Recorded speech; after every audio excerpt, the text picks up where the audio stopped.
Le protagoniste de l'histoire est Guido. Le voyage se passe bien jusqu'à ce que les freins de la voiture tombent en panne, les mettant tous deux en danger. En roulant à toute allure sur la route, ils tombent sur une manifestation et Guido est pris pour le roi Victor Emmanuel, qui n'arrivera que plus tard, à son grand embarras. Alors que Ferruccio est occupé à réparer les freins de la voiture, Guido se promène et tombe sur la fille du propriétaire du domaine. Voulant jouer avec elle, il ment à l'enfant en se proclamant prince de ses terres, et lorsqu'une femme est sur le point de glisser d'une grange, il l'attrape et la proclame sa princesse.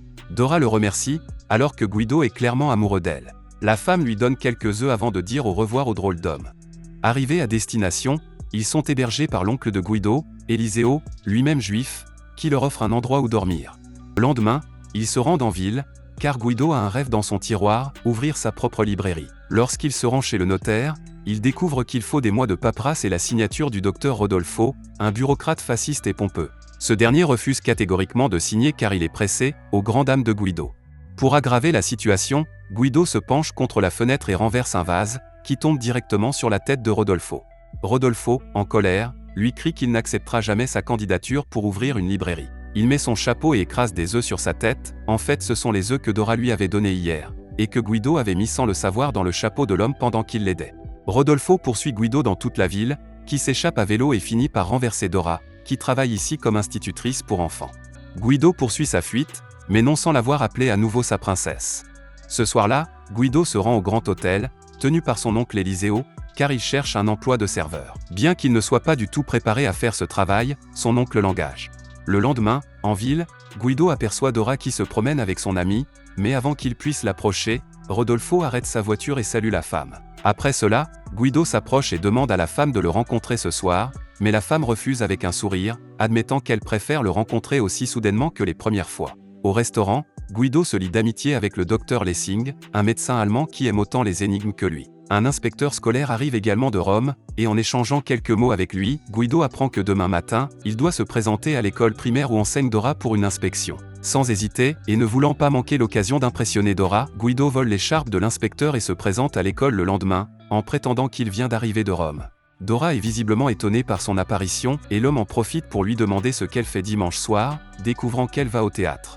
Après cela, le directeur de l'école demande à Guido de faire un discours sur le fascisme et le racisme, en proclamant que la race aryenne est la race supérieure. Guido, en tant que juif, fait une présentation amusante devant les garçons, montrant à quel point les oreilles et les cuisses des personnes de la race aryenne sont parfaites, ridiculisant ainsi le principe du fascisme. Lorsque le véritable inspecteur arrive à l'école, Guido n'a d'autre choix que de s'enfuir par la fenêtre, mais pas avant d'avoir salué sa princesse. Le jour du théâtre arrive, mais pendant que Dora assiste à la représentation, Guido regarde la femme avec un regard d'amour total. Après la représentation, Rodolfo veut emmener Dora chez ses amis bureaucrates pour dîner, mais la femme est très ennuyée par cela car elle aimerait juste être avec son bien-aimé. Comme il pleut à verse dehors, Rodolfo part chercher la voiture, et Guido en profite pour impressionner la femme. Il demande à emprunter les clés de Ferruccio, puis, se faisant passer pour Rodolfo, fait monter la femme dans la voiture. Dora ne regarde pas qui conduit car elle est en colère contre le comportement de son petit ami, mais son expression change totalement lorsqu'elle découvre qu'à ses côtés se trouve le joyeux Guido.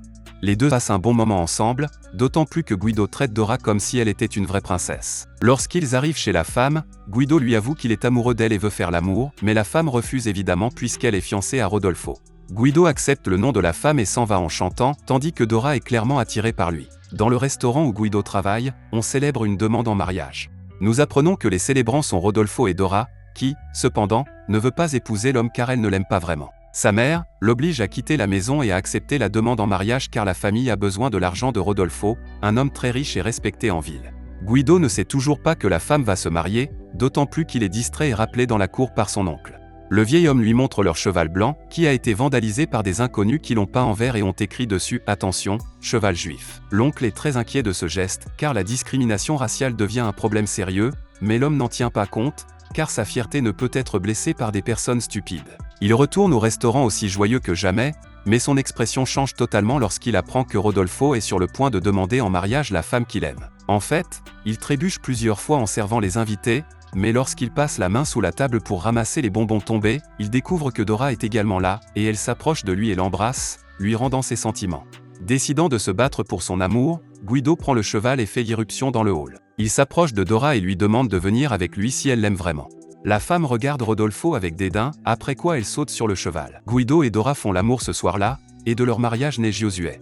L'histoire se poursuit quelques années plus tard, jusqu'en 1944. Nous sommes en pleine Seconde Guerre mondiale, dans la période la plus sombre de l'humanité où la persécution des Juifs atteint son paroxysme. Guido et sa famille semblent mener une vie normale et heureuse, bien que ce ne soit pas du tout le cas.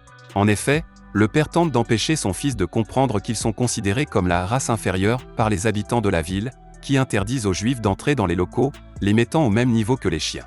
Bien que Guido ait réussi à ouvrir sa librairie, les affaires vont très mal car il n'y a pas de clients, alors que l'inscription « un magasin juif » est sur le mur.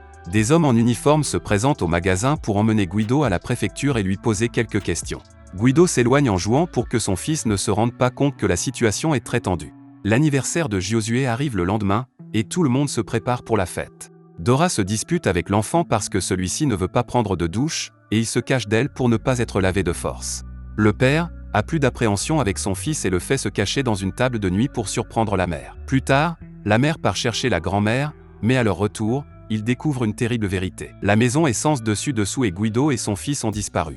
En fait, les deux ont été capturés par les nazis et embarqués dans un camion avec leur oncle Eliseo et d'autres juifs. L'enfant demande à son père où ils vont, et l'homme, ne voulant pas traumatiser son fils, lui dit que c'est une surprise que sa mère et lui ont préparée, et que ce sera un voyage amusant. Lorsque l'enfant embrasse son père de joie, le sourire disparaît du visage de l'homme, car la situation est très grave. Les nazis font monter tout le monde dans le train, tandis que Dora discute à la gare avec un officier SS allemand pour libérer son fils et son mari. L'officier est ferme sur sa décision car tous deux figurent sur la liste des juifs à déporter. La femme, désespérée, demande à monter dans le train avec eux, et l'officier accepte la demande, bien que la femme ne soit pas juive. Guido voit Dora monter dans le train et se rend compte qu'elle ne voulait pas les abandonner. Après un long et fatigant voyage, le train arrive au camp de concentration.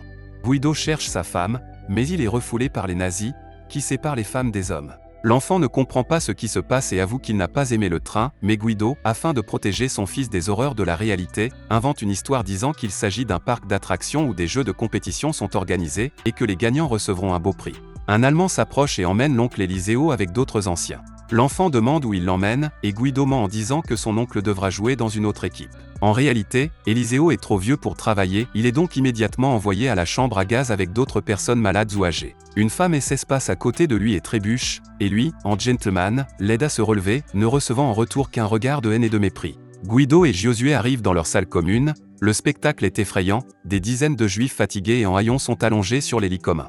Guido, cependant, rit et plaisante en disant qu'ils veulent tous gagner des prix et que c'est pour cela qu'ils sont si fatigués. Lorsque le commandant allemand arrive pour expliquer les règles du camp, Guido se fait passer pour un interprète et traduit mal tous les mots, prétendant qu'il parle d'un jeu avec des prix et que les enfants ne doivent pas demander de la nourriture ou pleurer, sinon ils seront disqualifiés. Au fil du temps, Guido commence à être de plus en plus fatigué par le travail manuel auquel il est soumis chaque jour, tandis que son fils reste caché dans les couvertures toute la journée. Giosuè, en fait, a réussi à échapper à la mort uniquement parce qu'il s'est caché lorsque les officiers allemands ont appelé tous les enfants à prendre des douches, car ils n'aiment pas en prendre. Les douches allemandes sont en fait des chambres à gaz, et tous les enfants du camp sont tués, ainsi que les personnes âgées et les malades. Lorsque Dora apprend cela, elle est traumatisée, pensant que son fils est mort avec les autres. Lors d'une visite chez le médecin, Guido tombe sur Lessing, le médecin allemand avec lequel il jouait aux devinettes au restaurant quelques années auparavant, qui est maintenant devenu membre du parti nazi et participe à la solution finale envers les Juifs. Le médecin le reconnaît et le sauve de la mort, lui donnant en échange un emploi de serveur à une réunion d'officiers allemands. Pendant la préparation, Guido réussit à faire venir son fils, le mêlant aux enfants allemands privilégiés et lui ordonnant de ne parler à personne. Le docteur Lessing rappelle Guido à lui disant qu'il veut lui parler en privé plus tard. Guido se réjouit car il croit que Lessing veut le faire sortir d'ici, en plaidant sa cause et celle de sa famille. Cependant, sa déception est énorme lorsqu'il découvre que le docteur est juste désespéré parce qu'il ne peut trouver la solution d'une énigme, et qu'il n'a pas l'intention de l'aider de quelque manière que ce soit, montrant ainsi la folie et l'horreur des nazis.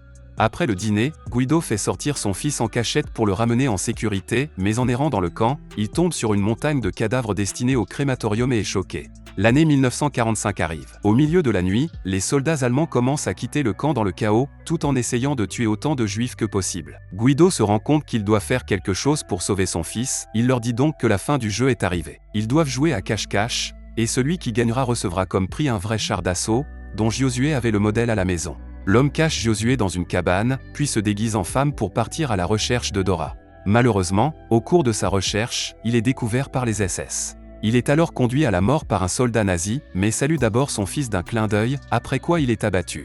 Le lendemain matin, alors que le camp est complètement vide, Josué sort de sa cachette et aperçoit un énorme tank, pensant qu'il s'agit de son prix. En réalité, ce sont les soldats américains qui sont arrivés ici pour chasser les Allemands, et ils le font monter dans le char avec eux. L'enfant rejoint sa mère et l'embrasse en criant qu'il a gagné le jeu. Abonnez-vous pour recevoir d'autres vidéos comme celle-ci, activez les notifications et laissez un commentaire pour aider la chaîne à se développer. Merci de votre attention.